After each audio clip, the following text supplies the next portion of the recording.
Hello, hello, hello. Welcome sa Street Smart MNL Channel.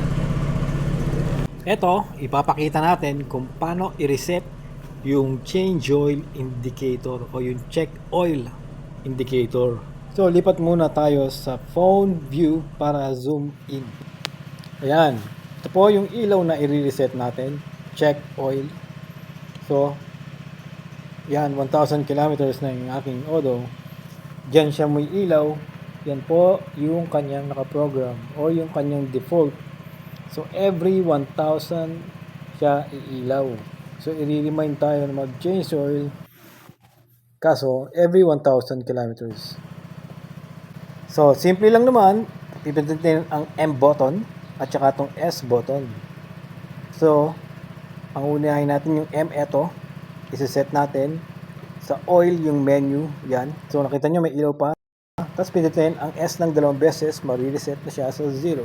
Wala na rin yung light indicator ng check oil. So, ganun lang kadali. Yay! So, kamusta mga ka-Aviso?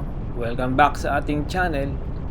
At dahil napakaikli lang ng ating tutorial video, ay sasagot tayo ng mga katanungan.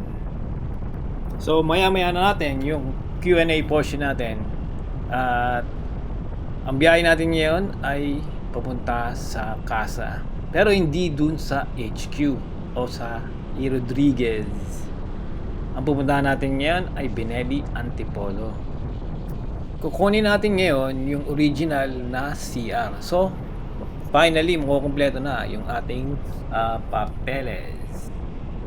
So, samahan nyo akong bumiyahe at tanongin natin yung mekaniko ng Binelli Antipolo.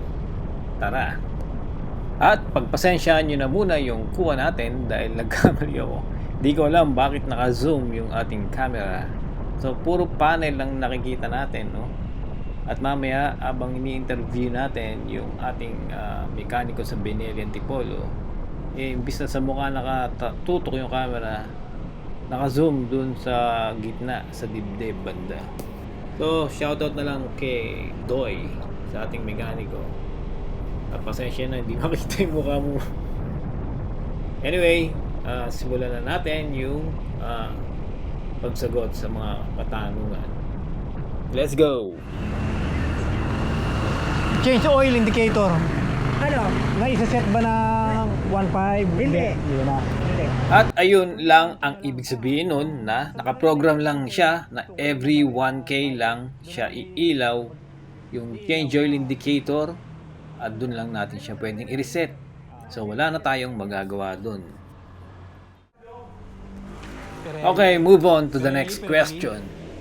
Ano raw yung maximum na lapad ng gulong sa likod ang pwedeng ilagay sa ating husky?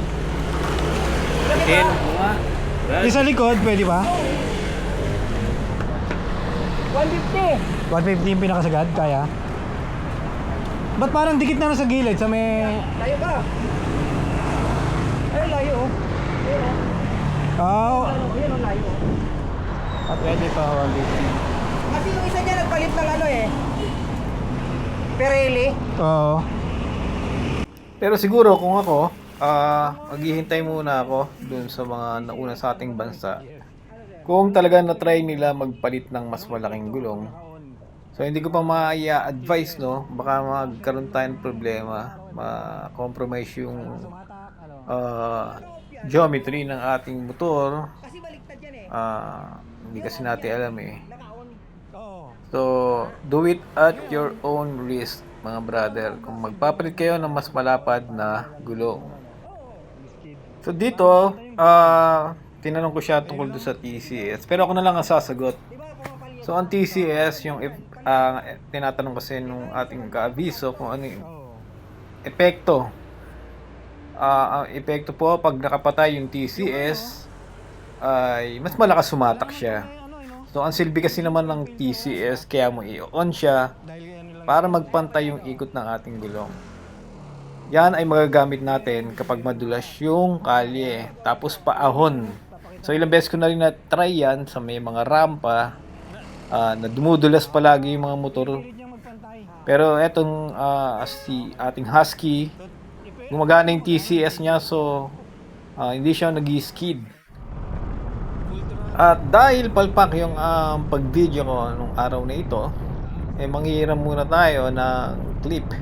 So gagamitin muna natin to. Ito yung nag-ride ako 3 days before. Sa Antipolo rin to eh. Anyway, balik tayo sa mga katanungan. So sasagot naman tayo ng English na question. Wow. So ang tanong niya, you don't have engine oil filter, isn't it? Yes. I mean, the answer is nope, you don't have. So ayun, ganun lang natin sasagutin. Baka dumugo pa ang ating ilong. So magmadali na tayo sa pagsagot. Okay, next question. Kaabiso, paano ba mawawala yung beep beep sound? So ang sagot po dyan ay hindi na po nawawala yun. Ang pinaka magagawa lang natin ay ilalayo natin yung ating remote o yung ating smart key. Siguro mga 15 o 10 meters.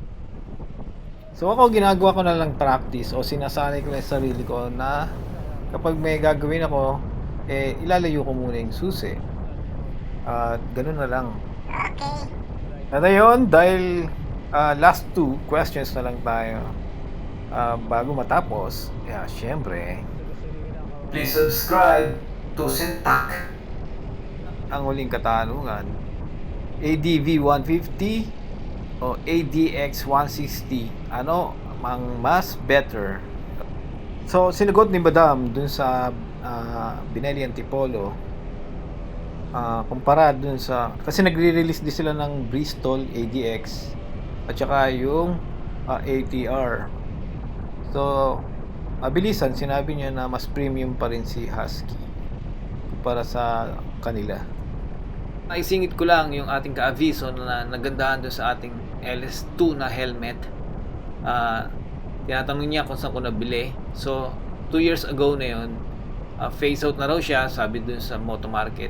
At yan yung last na pagbisita natin sa Moto Market, kung gusto mong panoorin. Yan, last time na pinunta ko, Rapid 2 na. So version 2. Ang nadagdag lang sa kanya, spoiler. Tapos hinanap ko yung mga ganyang kulay, yung mga earth color, wala na siya. Ang available na lang yata, rose gold. So kung pupunta ka at gusto mong hanapin yung ganong kulay, ang tawag sa kanya ay flat dark earth. Tapos yung model niya LS2 FF353 rapid single mono. Ayun. So mga kaabiso, ingat palagi, ride safe, bye bye bye.